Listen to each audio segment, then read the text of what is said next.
आज हमारे साथ एक बहुत ही फेमस आर्टिस्ट मूर्तिकार रामवीर सुतार जी हैं और हमारी ये पॉडकास्ट के लिए उनका टाइम देने के लिए हम बहुत बहुत आभारी हैं उनके, और हम उनसे उनकी जीवनी की कहानी उनसे ही सुनना चाहेंगे उन्हीं के शब्दों में। सुतार सर, आपके बारे में, आपकी जर्नी के बारे में कुछ बताइए, आपके इंटरेस्ट के बारे में, स्कल्पचर के बारे में, आपकी बचपन की यादें, आपने कैसे स्टार्ट किया, कहाँ पढ़ाई की, जे कॉलेज ऑफ आर्ट्स में आपका जो समय निकला, उसके बाद दिल्ली तक की जर्नी।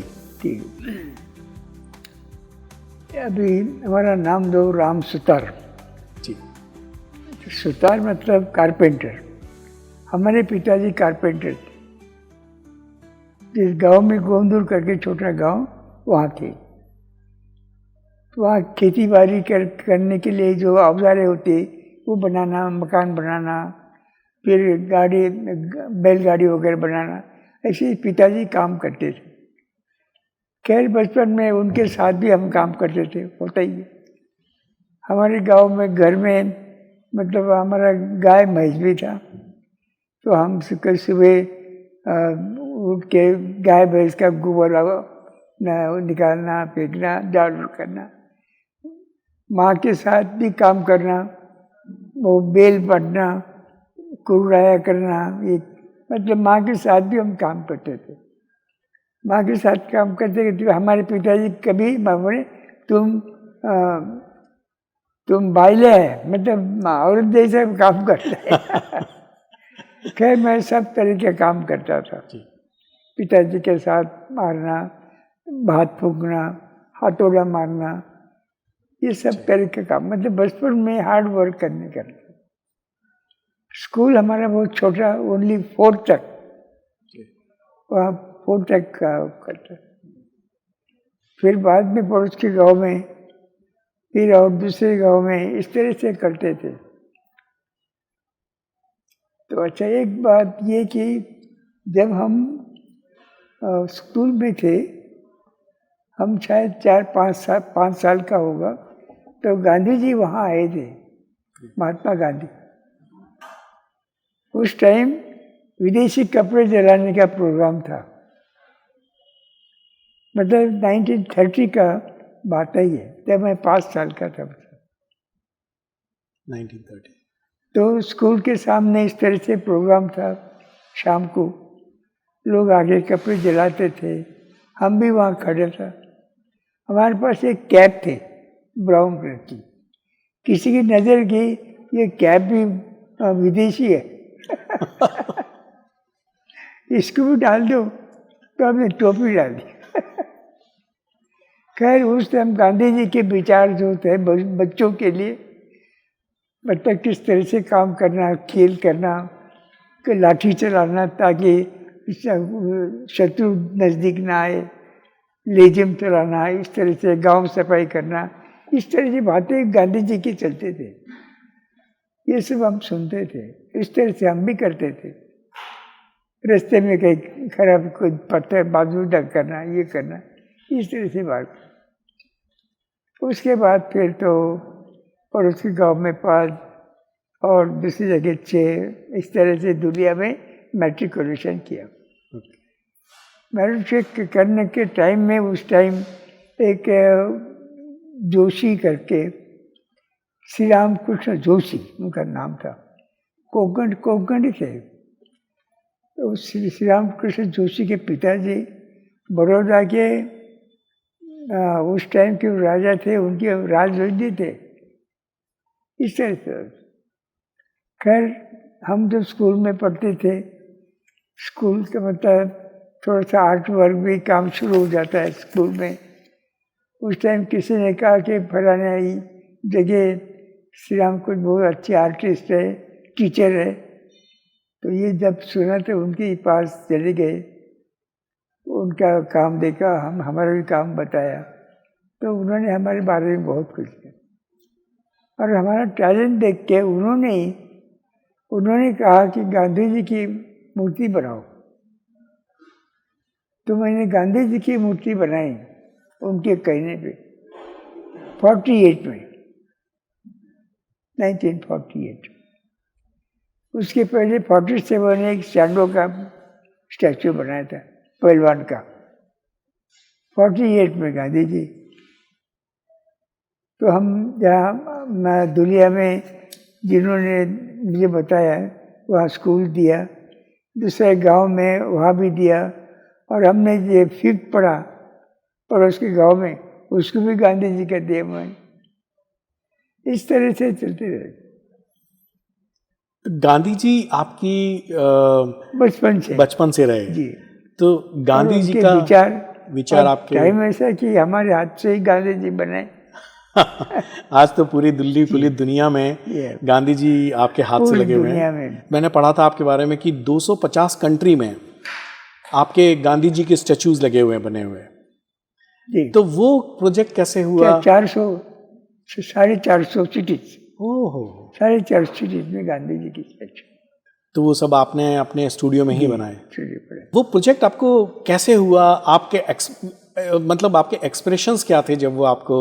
जब हमारा काम लोगों ने देखा तो वो डिमांड करते, पूछते हमें बना दो इस तरह। तो गवर्नमेंट, गांधी जी के स्टैचूज तो गवर्नमेंट के आपको कॉन्ट्रैक्ट से मिले होंगे? अभी ऐसे जब यहाँ 59 में हम यहाँ आए, after living the Ellora caves, 64 to 58 Ellora, 59 यहाँ। क्यों यहाँ ऐसे है कि वहाँ का सब काम खत्म हो गया, एलोरा में कोई काम नहीं। किसी पता नहीं पता चला कि वहाँ दिल्ली में ऐसी जगह है तो आप अप्लाई करो। मैंने अप्लाई किया। यहाँ एक DVP करके एक डिपार्टमेंट है, कुछ ऐसे स्टॉल बनाना वगैरह कुछ ऐसा, तो अप्लाई किया था। मैं अपॉइंटमेंट हुआ यहाँ 59 में आ गया। उस टाइम इंडिया गेट पे कैनोपी में पंचमदार का स्टैचू था, मार्बल का, अंग्रेजों के टाइम में। तो जब गांधी जी, जब हमें मतलब हमारा इंडिपेंडेंस आ गया, तो लोग कहने कि अभी ये मूर्ति जो निकालना चाहिए, ब्रिटिश लोग चले गए तो अभी ये स्टैचू भी निकाल दो। थोड़ा टाइम लग गया, किसी ने पत्थर मार के इसका नाक तोड़ दिया मूर्ति को। फिर और टाइम लग गया, किसी ने टार पोत दिया। आखिर में गवर्नमेंट को ये सारा वहाँ से मूर्ति निकालने के बाद लोगों ने कह रहे कि अभी क्या वहाँ गांधी जी की मूर्ति लगनी चाहिए। कैसी मूर्ति होनी चाहिए, स्टैंडिंग चाहिए या सिटिंग चाहिए? कोई लोग कहते हैं स्टैंडिंग चाहिए, कोई कहते हैं सिटिंग चाहिए। हमने दोनों बनाया, एक स्टैंडिंग और सिटिंग। स्टैंडिंग की पोज ये मेरे दिमाग में है, वो जो वहाँ मूर्ति थी कैनोपी में, ऐसी खड़ी खड़ी, सिंगल गांधी पतला अच्छा नहीं दिखाई देगा। तो एक कंपोजिशन बनाया मैंने, गांधी जी, उसके साथ 2 बच्चे, लड़की और लड़का उनके साथ है, ऐसा एक मॉडल बनाया। गांधी जी का विचार था ना, अस्पृश्य निवारण, गरीब लोगों को मदद करना। ये व्यू से मैंने वो स्टैचू का मॉडल बनाया, यहाँ भी है। तो फिर आखिर क्या हुआ कि मैं बताया कि इस तरह से है, तो आखिर सिटिंग पोज जो थी वो ज़्यादा अच्छा है, ये ज़्यादा पसंद किया, सिटिंग पोस्चर। और वो गांधी जी बच्चे के साथ ये बाजू रही है। अच्छा, वो फिर तय हो गया कि वो मूर्ति बनाने गांधी जी की सिटिंग। तो इंदिरा जी ने मुझे ऑर्डर दे दिया।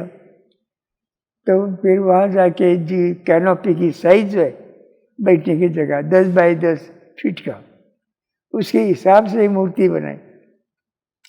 मूर्ति बनने के बाद लोगों कहते हैं कि मूर्ति यहाँ नहीं लगनी चाहिए क्योंकि ये अंग्रेजों ने बनाया हुआ है, वहाँ गांधी जी बैठना ठीक नहीं। क्या करें, टाइम निकल गया। उस टाइम स्पीकर थे पटेल करके, उन्होंने कहा कि ये लोग वहाँ नहीं लगाना चाहते, हम पार्लियामेंट में लगा लेंगे। तो मूर्ति पार्लियामेंट में लगी। पार्लियामेंट लगने के बाद श्री गांधी जी क्यों,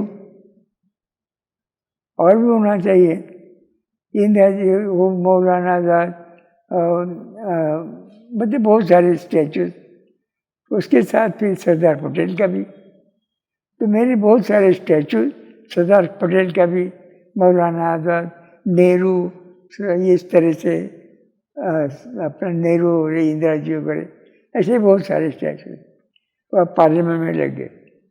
सो नई पार्लियामेंट जो बनी है अभी, हाँ, उसमें भी नहीं, वो तो अलग है, वो अलग है। हाँ, पता नहीं क्यों नई पार्लियामेंट बनाए। अच्छा, मगर मुझे लगता है कि पुरानी पार्लियामेंट इतनी बढ़िया भी क्या, पता नहीं, करेक्ट, पता नहीं क्या, खैर जो कुछ है, जो भी है वो। तो इस तरह सरदार पटेल का स्टैचू भी उस टाइम पार्लियामेंट में था।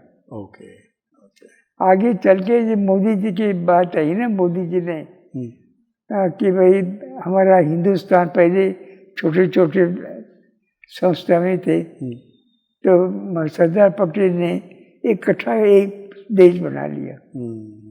तो उनके दिमाग में वो कि एक मूर्ति बननी चाहिए, सबसे बड़ी, बहुत सबसे बड़ा काम किया, सबसे बड़ी मूर्ति होनी चाहिए। तो सरदार पटेल की मूर्ति कैसी बने, क्या बने, कि एक आदमी बाहर का पता नहीं था, उस एक एक्सपर्ट था, वो उसको बोला कि ये यहाँ जो जितनी मूर्तियाँ है तरह तरह की सरदार पटेल की भी, यहाँ बढ़िया मूर्ति कौन कौन है, किसकी है, जरा आप जरा देखिए। उसने बहुत सारे देखे, सरदार पटेल के भी इधर उधर देखे और दूसरे भी देखे, आखिर सरदार पटेल के वहाँ देखा पार्लियामेंट में 18 फीट का स्टैचू को, तो वो कहते ये स्टैचू सबसे बढ़िया है। तो राम सूत्र का बना हुआ जो स्टैचू है द बेस्ट, आखिर भी मोदी जी ने अभी सबसे बड़ा बनाने का है। सबसे बड़ा कहाँ बनेगा, कैसा जल्दी बनेगा, ये तलाश किया तो मूर्ति तो बन जाएगी, मगर बड़ी मूर्ति बनाने का लिए जो प्रोसेस होता है कास्टिंग का वगैरह, वो चाइना में होता है, हमारे यहाँ इतना नहीं था। तो चाइना से बातचीत करते, हमारी जो मूर्ति है, मूर्ति के ऊपर से उसने बड़े स्टैचूज का ये किया, बड़े बड़े स्टैचू के पार्ट बना के उसने फिर ऑन दी स्पॉट जाके वहाँ फिर अरेंजमेंट कर दिया, असेंबल कर दिया। इसी तरह से तो स्टैचू का मतलब 3-3.5 साल में वो स्टैचू बन के तैयार हो गया। ओके, तो ये जो सरदार पटेल का जो स्टैचू है, ये चाइना के सपोर्ट से बना है? चाइना का मतलब हमारी मूर्ति से, हाँ, उसकी फोटो लेके हाँ, एनलार्ज करते, जैसे कैमरा होता है, हाँ, कि ये इसका फोटो ले लिया, हाँ, बड़ा भी कर सकते हैं, करेक्ट करेक्ट, इनलार्ज कर दिया, इधर कर लिया, बड़ा किया, इनलार्ज, ऐसे करके बड़े बड़े उसने किया। ओके, बड़े बड़े 8-8, 10-10 फीट के बड़े बड़े ब्रॉन्ज, फिर वो तैयार होने के बाद उसने भेज दिया अहमदाबाद में। ओके, फिर वहाँ LNT वगैरह है, इनका सब अरेंजमेंट, अच्छा, इंजीनियर वगैरह जरूर से, तो हमारा अनिल भी उसके कंस्ट्रक्शन का, इस तरह से वहाँ मूर्ति बनी। तो आपका क्या सपोर्ट रहा उस मूर्ति में, कि आपका ओरिजिनल हमारा डिजाइन आपका था? डिजाइन हमारा, सुपरविजन हमारा। अच्छा, सुपरविजन पूरा आपका था। हम चाइना में जाके सुपरविजन करते थे। अच्छा अच्छा, ओके ओके। तो उसको बनाने में जो लोहा पूरे देश से मांगा था, ब्रॉन्ज मांगा था, हर स्टेट ने भेजा था, एक रेवोल्यूशन लेके आए थे मोदी जी कि घर घर से, हर स्टेट से ब्रॉन्ज आना चाहिए था दान में। नहीं, ऐसे नहीं, लोह पुरुष कहते हैं ना। हाँ, अभी पैसे चाहिए, हाँ, तो लोगों से कुछ ना कुछ मदद मिलनी चाहिए जी। तो लोह पुरुष होने से लोग जिनके पास कुछ लोहा है वो दे दो, हाँ, लोग भी दे दे, वो फिर लोहा बेच के जो पैसे आए वो काम में मदद मिली ना। वेरी नाइस, ऐसा गुड आइडिया, वेरी गुड। सो ये तो बात रही सरदार वल्लभ भाई पटेल की। आपने अभी रिसेंटली 2022 में मोदी जी बैंगलोर आए थे, और उन्होंने केम्पागौड़ा का स्टैचू, अच्छा वो, हाँ उसके बारे में थोड़ा सा कुछ बताइए, क्योंकि मैं खुद बेंगलोर में हूँ। नहीं, कुछ नहीं, केम्पागौड़ा का स्टैचू बनाने का हमें काम मिला है, हाँ, अनिल की वजह से। अच्छा हमने मॉडल बनाए हैं जी, फिर बड़ा बनाने का भी प्रोसेस है, हाँ ब्रॉन्ज का बनाना वगैरह, बड़ा बड़ा स्टैचू ऐसा है। इसकी तलवार है, यहाँ से लेके वहाँ तक तलवार हाथ में। हाँ, तो उद्घाटन हुआ तो हम भी गए थे जी साथ में, मोदी जी भी थे जी, इनॉग्रेशन के टाइम। हाँ। तो वो आपके सुपरविजन में बना या आपने उसको बनाया उसको? कैसे? केम्पागौड़ा का स्टैचू हमारा फिर बनाने का मॉडल, हाँ, फिर हमारे स्टूडियो में बड़ा बनाने का कास्टिंग करना, हमारा स्टूडियो है। अच्छा, ये जगह है, एक जगह है फाउंड्री, वहाँ बड़े बड़े स्टैचू कास्टिंग होता है, कास्टिंग होती है, लेबर होता है बहुत। अच्छा अच्छा। तो केम्पागौड़ा का आपने ही बनाया? हाँ जी। उसको बनाने में कितना टाइम लगा आपको? 3 साल लगे होंगे। आपका तो विधान सौदा में गांधी जी का सिटिंग स्टैचू लगा हुआ है, इट्स इज वेरी नाइस, और वो हाल में ही लगाया 2019 में लगाया है।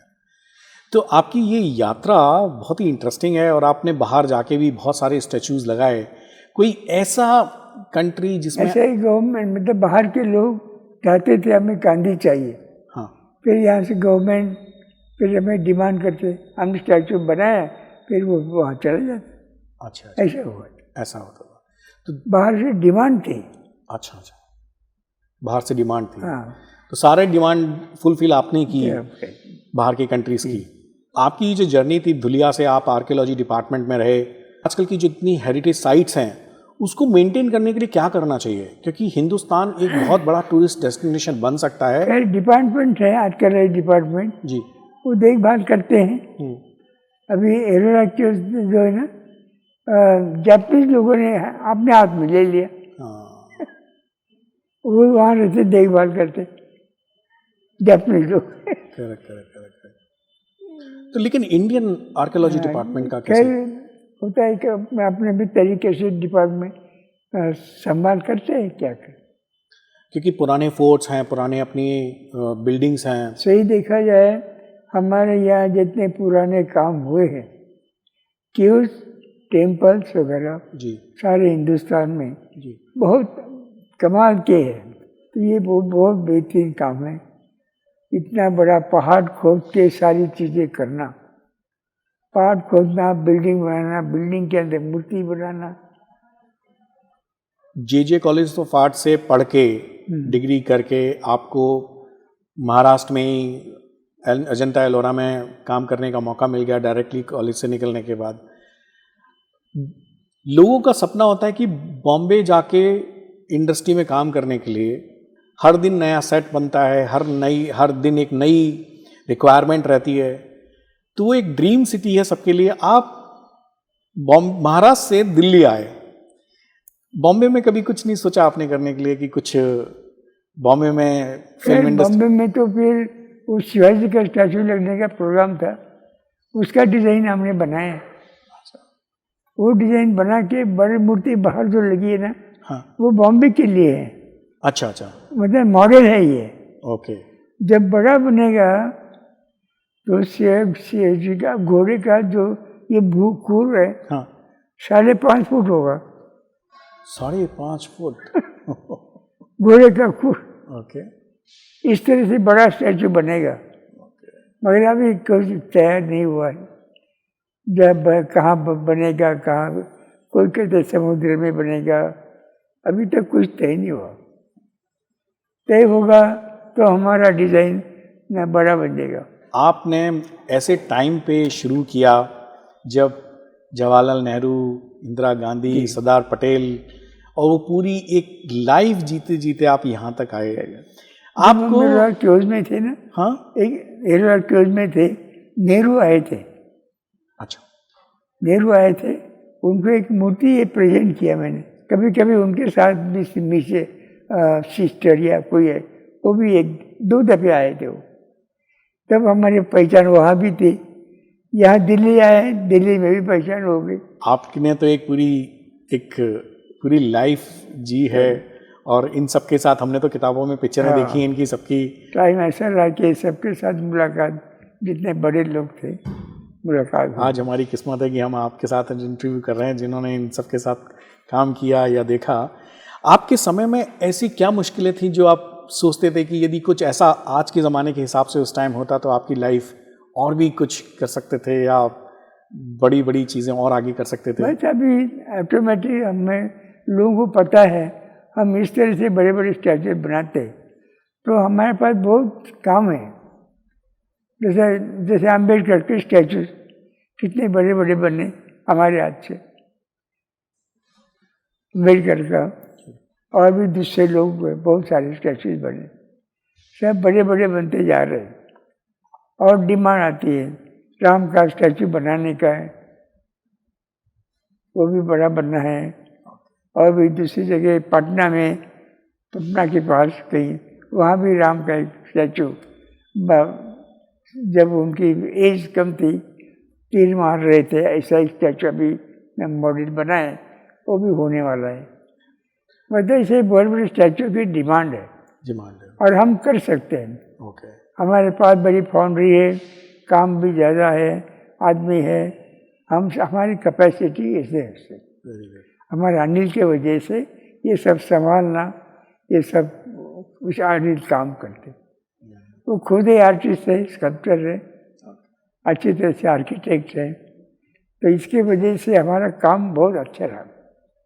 ये इस काम के लिए आर्टिस्ट और आर्किटेक्ट, इंजीनियरिंग, ये सब इसकी बहुत ज़रूरत होती है। जिनके पास ये चीज़ है वो बहुत कुछ काम कर सकते हैं। सो सुतार साहब, मुझे थोड़ा सा ये बताइए कि बाहर के कंट्रीज़ में आपकी बहुत सारी मूर्तियाँ लगी हैं, रशिया में, नहीं, बहुत सारे, मतलब गांधी जी की, सारी गांधी जी। लोगों के डिमांड से गांधी जी के बारे में प्यार है, इसलिए वो डिमांड करते थे, तो हमारी मूर्ति छोटी बड़ी बढ़ा के, कोई छोटी है, कोई बड़ी है, मीडियम है। आपका कोई आइडल रहा है या कोई ऐसी मूर्ति आप चाहते थे कि मैं बनाता या बनाई जो आपके बहुत दिल के करीब है? नहीं, जो कुछ है अभी, जैसे गांधी जी के बारे में दिमाग बचपन से, तो गांधी जी के सारे स्टैचू हमारे बाग में है। पूरी दुनिया में कोई ऐसा मूर्तिकार, शिल्पकार है जिसको आप पसंद करते हो? जैसे इटली में जो काम करने वाला था, जिसने डेविड बनाए हैं, तो ऐसे बहुत सारे मार्बल में काम करने वाले थे। इस तरह से हमारा काम मार्बल में यहाँ नहीं हुआ, क्यूज में हुआ, क्यूज और टेम्पल्स में काम हुआ हमारे यहाँ। आपके हिसाब से एक मूर्तिकार को आज के ज़माने में काम करने के लिए किस उम्र में काम शुरू करना चाहिए और क्या क्या उसके अंदर काबिलियत होनी चाहिए? स्कल्पचर बनाने कैसे, जिनके अंदर आर्किटेक्ट, इंजीनियर, आर्टिस्टिक सेंस और इस तरह से जिसके अंदर है, वो अच्छा काम कर सकते हैं। आप सोचते हैं, आपने किसी को देखा कि आपके बाद आपकी धरोहर, अनिल जी तो कर ही रहे हैं आपके सुपुत्र, लेकिन अनिल जी के साथ साथ आप किसी और को देखते हैं जो कुछ आगे आपकी धरोहर को या कुछ अच्छा कर सकते हैं हिंदुस्तान में? हमें तो ऐसा कुछ पता नहीं चलता। अच्छा, कहीं लोग करते होंगे, हमें पता नहीं चलता। हर एक सिटी में कुछ ना कुछ लोग करते होंगे, मगर बड़े काम जो है हमारी तरफ आ जाते हैं, काम करते हैं। आज के परिप्रेक्ष्य में, आज का जो समय चल रहा है, इस हिसाब से आपको क्या लगता है कि आने वाले बच्चों को, आने वाली पीढ़ी को कैसे काम करना चाहिए आगे? खैर ऐसा है, जैसे हम देखते हैं पिछले ज़माने में लोगों ने क्या काम किया, उसके बाद हमने काम किया, उसे दूसरे लोग भी देखते हैं, फलाने आराम से उतारे, उन्होंने क्या काम किया, और एक तरह का उनको भी एक थोड़ा सा इंस्पिरेशन मिल जाता है। They also try to do something. You got Padam Shri in 1999.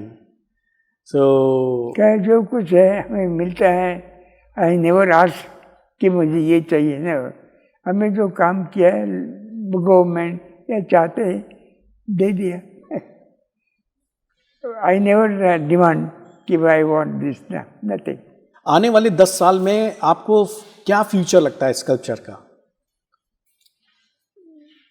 खैर अभी क्या, इसी तरह से जो चल रहा है तो आगे चलता है कुछ ना कुछ। अंबेडकर के बारे में एक छोटी सी स्टोरी बताई थी, मायावती ने आपको हायर किया। पहला अंबेडकर का स्टैचू हमने बनाया, पहला।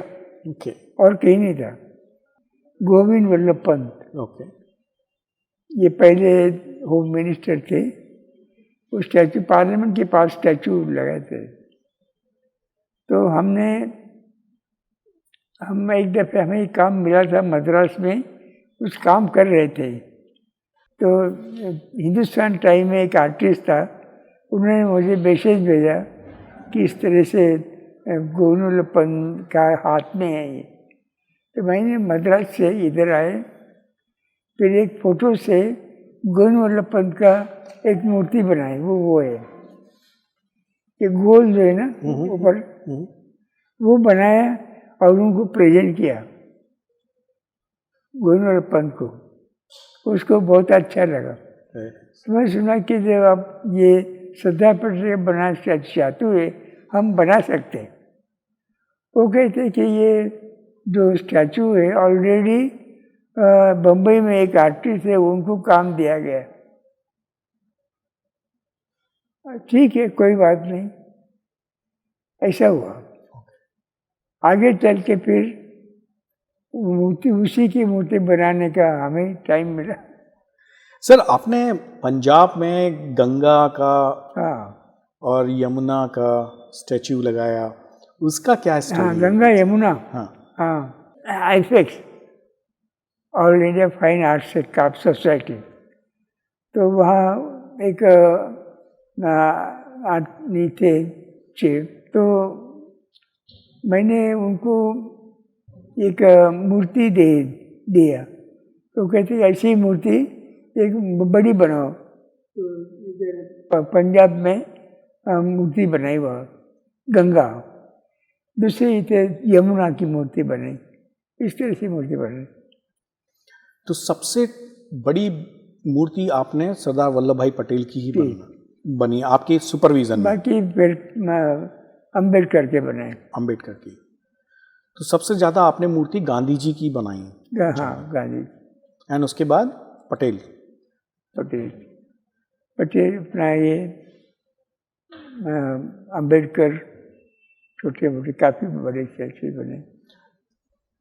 आफ्टर दिल्ली के बाद कौन से स्टेट में सबसे ज़्यादा आपके स्टैचू लगे हुए हैं? दिल्ली तो पूरा आपने सजा दिया अपने स्टैचू से। हर एक प्रोविंस में तो है मेरे ख्याल से। रथ पे कृष्ण अर्जुन, ब्रह्म सरोवर, कुरुक्षेत्र, 2008 में उसको बनाया ना आपने? आपको किसने आइडिया दिया कि कृष्ण अर्जुन के साथ बनाना है? हमने वो बनाने का तो हाँ कर लिया। बहुत बड़ा है, 70 फीट लंबा, रथ और घोड़े, 35 फीट है ऊंचा। एक स्टैचू, फोटो है अपने पास जी। ऐसा स्टैचू बना, बहुत बड़ा, बहुत खर्चे का और मेहनत का, बहुत जबरदस्त। तो आपने जब JJF कॉलेज ऑफ आर्ट्स में आप जब पढ़ाई करते थे तो आप क्ले के साथ काम करना शुरू किया? फिर ब्रॉन्ज भी वहीं पे सीखा आपने करने के लिए? ब्रॉन्ज का वहाँ नहीं हुआ, मतलब पत्थर का काम शुरू हुआ था। हाँ, जब शुरू में पत्थर काम हुआ, पहला एक कुत्ता बनाया हम मार्बल का। अच्छा, इधर रखा है जी, मार्बल का। तो तब मैं, मुझे या प्रैक्टिस नहीं थी, तब भी मैंने कुत्ते का पत्थर बनाया। Very good. तो ओरिजिनल जो टैलेंट है वो काम करता रहता है। आपके जो टूल्स थे, वो पुराने टूल्स और नए टूल्स में कुछ फर्क है आज के हिसाब से? खैर फर्क अभी पुराने, अभी आजकल तो इलेक्ट्रिक से काम चलता है, चलता है, काटता है, कटिंग वटिंग। फिर पुराने जमाने में छीनी हथौड़ा, बस सिंपल बहुत। तो आपने काफ़ी सारी छेनी हथौड़े से कार्व की है मूर्तियों को? मध्य प्रदेश में नदी जो है चंबल, उसकी मूर्ति बनाई है चंबल। तो हमने ऐसे ही एक कल्पना की, हम पहले तो पत्थर में काम किया, बड़ौदा में लोग कैसे काम करते थे, हम भी ऐसा किया है। एक मॉडल बना लिया इतना बड़ा, फिर उसको 40 फीट का बनना था। तो हमने क्या किया, चद्दर, जब डैम का काम चल रहा था तो हमने वो डैम से कंक्रीट जो है, इस चद्दर ऐसा लगा लगा के एक पत्थर खड़ा किया और वो पत्थर मैंने तरा दिया। अकेला का काम 12 महीने में वो मूर्ति बनाई है। इसके फोटोग्राफ्स आपको अभी ये देखिए, एक मूर्ति है जी, इधर मैं काम कर रहा हूँ, इधर अच्छा अच्छा, हाँ काम कर रहा हूँ जी जी, ऐसे चीनी हथौड़े से काम किया। चलिए हथौड़े से। तो आप अभी तो काफ़ी अवस्था होगी, आपकी उम्र कितनी है सर? 98। 98, वाह। I am with living legend ना। सो आपके पास बहुत सारे बच्चे काम करने वाले हैं, तो आप उनको कैसे ट्रेन करते हैं, खड़े होके या? बताते हैं ऐसा करना। अब आपकी थोड़ी पर्सनल लाइफ के बारे में बताइए, क्या और इंटरेस्ट है आपकी मूर्ति शिल्प कला के साथ साथ? म्यूजिक के ऊपर तो कुछ भी, बस काम यही रहा और दूसरा कुछ ये नहीं, बस वही काम करना है, सोचना है बस। आपकी शादी कितने उम्र में हुई? मैरिज, आपकी शादी कितने उम्र में किया? हमारी शादी जब हम दुनिया में जो हम पढ़ाई करते थे तो हमारे रिश्तेदार के यहाँ, मतलब बाई चांस से वहाँ रहे और उन्होंने किसी पता कि ये लड़का है कोई पढ़ना चाहते, तो उन्होंने ठीक है हमारे घर रहो, हमारे तो वहाँ घर में रहे, उनके यहाँ सब कुछ काम करते, स्कूल भी जाते थे। उनके रिलेटिव्स के यहाँ उनके थे वो मामी आते, उनकी लड़की थी, उसने सोचा कि ये लड़का यहाँ आर्ट भी काम करता है, अच्छा काम करता है, तो उन्होंने तय कर दिया था कि मुझे इनको लड़की हमको दे देंगे। इस तरह से हमें बाई चांस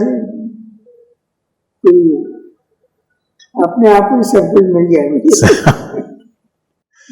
लेकिन जनरली ऐसा होता है कि हिंदुस्तान में लोग अपनी लड़की को उस आदमी के हाथ में देते हैं जिसकी नौकरी सिक्योर हो। उनको पता चला कि ये लड़का अच्छा है, फिर बाद में काम मिला मुझे। तो उस टाइम हमारे साथ वो भी आए, हमारे पास कोई रहने की जगह नहीं थी, एक टेम्पल में रहे। फिर बाद में फिर एक छोटा मकान वो कर लिया, वहाँ रहते थे इस तरह। तो आपके शादी मिसेस के साथ, आपकी शादी उसी टाइम में जब चाहे काम हो गया, उसी टाइम में 58 में हमारा अनिल जब इधर छोड़ने का टाइम आया, उसी टाइम हमारा अनिल बच्चा, उसके बाद आपके कितने बच्चे हैं सर? एक। हमारे विशेष भी बहुत सिंपल, कोई झगड़ा नहीं, कभी हमारा झगड़ा कभी नहीं, कभी नहीं, न उसने कभी डिमांड किए, न कुछ मैं ये करूँ, बहुत सिंपल रहता हूँ। मैडम ने कभी आपको हेल्प करने की कोशिश की कि चलो मैं कुछ आपके साथ मदद करते हैं स्टूडियो में आके? और कोई इंटरेस्ट नहीं था, घर में रहना। और आपका खाने का कैसा है, आप क्या खाते हैं जनरली? आप वेजिटेरियन हैं, नॉन वेजिटेरियन हैं? दोनों कभी बहुत ज़्यादा सिंपल खाना आता है, वैसे कम ही है, कम ही। कभी बॉलीवुड से आपको कभी किसी ने अप्रोच नहीं किया, बॉलीवुड फिल्म इंडस्ट्री से, कि आप हमारे लिए कुछ सेट बनाइए, कुछ कीजिए? कभी अप्रोच नहीं किया? चंद्रयान 3 चंद्रमा के ऊपर लैंड करा कल, हाँ, तो उसके ऊपर आपने कुछ सोचा मॉडल बनाने के लिए? खैर ये तो कल गया सुन रहे तरह से यही देखा कि हमारे पूर्वजों ने ये कि ये सूर्य चंद्र शनि गुरु, ये गुरु लोगों ने कैसा सर्व किया, ये भी खास बात है। उन लोगों ने ये सारे सोम मंगल बुध गुरु वगैरह, ये सारे जो मतलब उनको कैसा पता चला और हर एक इसका हमारे ऊपर क्या असर होता है, ये उनको कैसे। उसके बाद अभी ये टाइम आया वहाँ ज्वाइन करने का, सब लोग चाहते हैं। तो आपने कुछ सोचा कुछ मॉडल बनाने के लिए? नहीं, ऐसा कुछ नहीं। तो ये सही कमाल है, गुरु जी ने ये सब कैसा सोचा, ये कहाँ पे कैसे घूम रहे, इसके बाद मंगल बुध गुरु, इसके बाद कैसे चल रहे, कैसे चल रहे सब पता कैसा चला। धीरे धीरे अभी पहुँचने के टाइम आया, उनकी बात चंद्रमा पहुँचे, अभी मंगल के पास भी पहुँचेगी, इसे विचार चल रहा है। जी जी। आपको मैं शायद दूसरी बार मिल रहा हूँ मैं, आपने 2012 में मेरी फ़ोटो एग्जीबिशन आईफेक्स में इनॉग्रेट की थी, मैंने तब आपको पहली बार मिला था और आज मैं आपको दूसरी बार मिल रहा हूँ। और मैंने आपके जितने भी फ़ोटो देखे हैं आपको बस यही डिज़ाइन का कुर्ता और ऐसे ही पजामे में सिंपल देखा है। ये आपका ड्रेस कोड है, परमानेंट ड्रेस कोड है या कभी आप? वही अच्छा लगता है, सिंपल। गांधी जी के टाइम में भी यही ड्रेस था। अच्छा, उसी टाइम से आज तक वही चल रहा है, सिंपल सेम डिज़ाइन का कुर्ता, बटन साइड में। कभी कभी